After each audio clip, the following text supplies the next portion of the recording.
Passons au deuxième point, c'est-à-dire la deuxième présence de Marie dans le mystère du salut, le mystère pascal. Marie dans la Pâque. Écoutons d'abord les deux versets de l'évangile de Jean au chapitre 19, versets 25-27. Près de la croix de Jésus se tenait sa mère et la sœur de sa mère, Marie, femme de Cléopas, et Marie Magdalène. Jésus, ayant vu sa mère et auprès d'elle le disciple qu'il aimait, dit à sa mère, « Femme, voilà ton fils. » Ensuite, il dit au disciple, « Voilà ta mère. » Et depuis cette heure-là, le disciple l'a pris chez lui. Or, quelques réflexions. Si Marie était au calvaire, et c'est un témoin oculaire qui nous le dit, si Marie était au calvaire, ça veut dire qu'elle était à Jérusalem cette semaine. Et donc, si elle était à Jérusalem, elle a tout vu, tout entendu. Elle a suivi le procès de son fils. Elle a écouté les cris Barabbas, non celui-là. Elle a écouté peut-être de loin les cris de la foule, crucifige, crucifige, crucifie-le. Et comme Marie marchait dans l'espérance, elle n'avait pas tout clair devant elle, elle vivait de foi. Elle a espéré que les choses allaient changer, qu'on reconnaisse l'innocence de son fils. Elle doit toujours aller plus avant, plus avant. Elle a espéré jusqu'au dernier moment, mais son fils est mort. Humainement parlant, à ce moment-là, Marie, humainement parlant, Marie aurait dû s'échapper, descendre de la colline en criant « Dieu, tu m'as dupé, j'ai été dupé. Parce que tu m'as promis que mon fils régnerait sur le trône de David, et voilà qu'il est mort. » Humainement parlant, tu m'as déçu. Non. Au contraire, Marie est là, en silence, au pied de la croix. Et c'est l'Écriture même qui fait continuellement un parallélisme entre Marie et Abraham. Et à l'Annonciation, on répète le mot qu'on a dit à Abraham. Rien n'est impossible à Dieu. Or, il y a une analogie évidente entre l'histoire d'Abraham et celle de Marie. À Abraham, on a promis un fils dans son tard âge, et il a cru. Et à un certain moment, Dieu vient et lui demande d'immoler précisément ses fils sur lesquels reposaient toutes les promesses d'une descendance. Et Abraham a obéi. Alors, nous voyons l'analogie. À Marie, on a promis un fils en connaissant d'homme. Marie a cru. Et maintenant, voilà qu'on lui demande d'immoler ou d'assister à l'immolation de ses fils dont on lui avait promis qu'il régnerait pour toujours. Et Marie a cru. Donc, avec Abraham, Dieu s'est arrêté au dernier moment, nous le savons. Avec Marie, Dieu ne s'est pas arrêté. Elle lui a demandé d'aller au-delà de la mort. Or, d'Abraham, on lit dans la lettre aux Romains qu'il a cru espérant contre toute espérance. Et voilà que cela se réalise parfaitement à Marie. Elle a cru contre toute espérance. D'une certaine manière qu'elle-même ne savait pas s'expliquer rationnellement, elle a cru que Dieu a toujours une possibilité en plus, qu'il pouvait même ressusciter son fils d'entre les morts. Marie ne se tenait donc pas près de la croix de Jésus seulement physiquement ou géographiquement, mais aussi spirituellement. Elle était unie à la croix de Jésus. Elle partageait la même souffrance. Elle souffrait avec lui, souffrait dans son cœur ce que le Fils souffrait dans son corps. Et qui pourrait penser autrement, chers frères et sœurs, pour peu que l'on sache ce que signifie être mère. Jésus était un homme. En tant qu'homme, il n'est en ce moment, aux yeux de tous, qu'un fils exécuté en présence de sa mère. Jésus ne dit plus comme à Cana, « Femme, qu'y a-t-il entre moi et toi ?» Mon heure n'est pas encore venue. Non, maintenant que son heure est venue, et il y a entre lui et sa mère une grande réalité en commun, la même souffrance. En ce moment extrême où le Père lui-même s'est mystérieusement soustrait à son regard d'homme, il n'est resté à Jésus que le regard de sa mère, où il puisse chercher refuge et réconfort.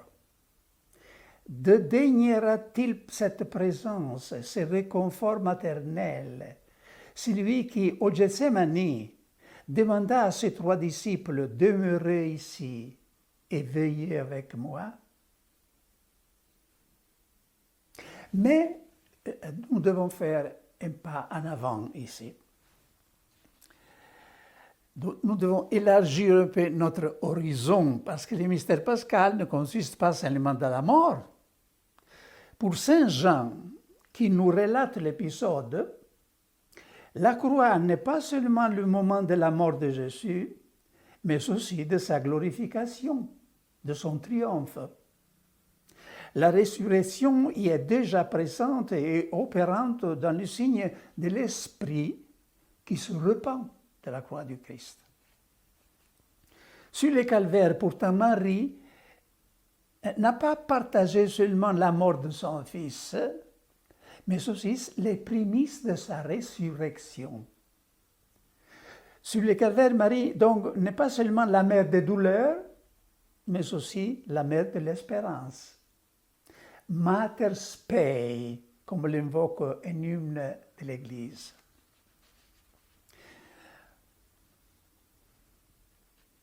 Qu'est donc espérer contre toute espérance? Que signifie? Signifie que dans une situation humainement totalement démunie d'espérance, on n'en reste pas moins à espérer, d'une manière inexplicable, que peut-être Marie aussi n'était pas en mesure d'expliquer à elle-même. Marie a cru que Dieu était capable de ressusciter son Fils même d'entre les morts.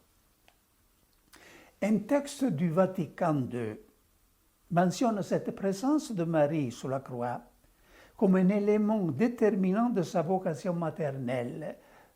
Sous la croix, je cite, « Elle apporta à l'œuvre du Sauveur une coopération absolument sans pareille par son obéissance, sa foi, son espérance et son ardente charité. »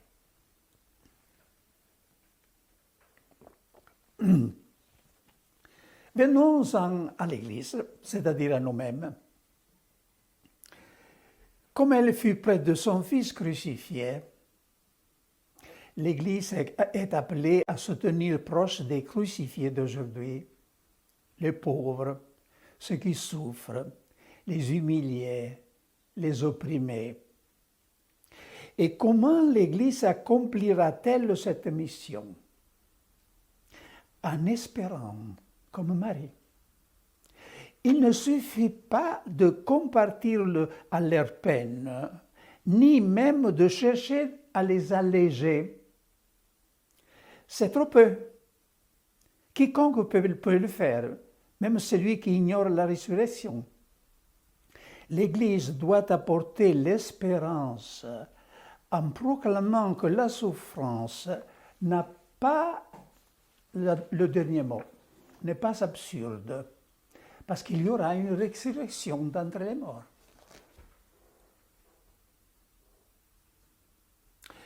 L'Église doit donner raison de l'espérance qui l'habite, dit Saint Pierre. Les hommes, vous le savez, ont besoin d'espérance pour vivre, comme d'oxygène pour respirer. L'Église aussi a besoin d'espérance pour poursuivre son chemin dans l'histoire et ne pas succomber devant toutes les épreuves, toutes les obstacles et les hostilités qu'elle rencontre. Pendant longtemps et jusqu'à nos jours, l'espérance est restée la sœur cadette, la parente pauvre des vertus théologales. Et là, j'aime beaucoup un de vos poètes, Charles Péguy, qui a un poème sur l'espérance, pas moi, exceptionnel, théologiquement et poétiquement un chef-d'œuvre. Alors, à un certain moment, Péguy nous donne cette image. Il dit: les trois vertus théologales, foi, espérance, charité, sont comme trois sœurs, deux adultes et une petite fille. Ils vont ensemble dans la rue, ils marchent ensemble dans la rue. La petite fille au centre, vous imaginez déjà qui pourrait être la petite fille. Espérance. Hein? Et les deux, la foi et la charité à côté. Et tous ceux qui regardent disent: oh, certainement, ce sont les deux adultes qui traînent la petite au centre. Ils se trompent complètement. Parce que c'est la petite fille Espérance qui traîne les deux. Parce que si l'espérance s'arrête, tout s'arrête. Ça, c'est les poches du mystère de la deuxième vertu. C'est meurt d'espérance dans une société qui manque d'espérance. Parce que notre société occidentale, je le vois en Italie, mais je pense que le même se passe en France, ce qu'on remarque le plus, c'est le manque d'espérance. La capacité de se projeter en avant. Et la dénatalité est un signe de ce manque d'espérance. Croire qu'après le calvaire que l'humanité est en train de vivre, il y aura une résurrection. La vie reprendra son cours. Et nous espérons à un niveau plus haut, non plus bas qu'avant. De la pandémie, nous dit le pape François, on ne sort pas comme on y entre.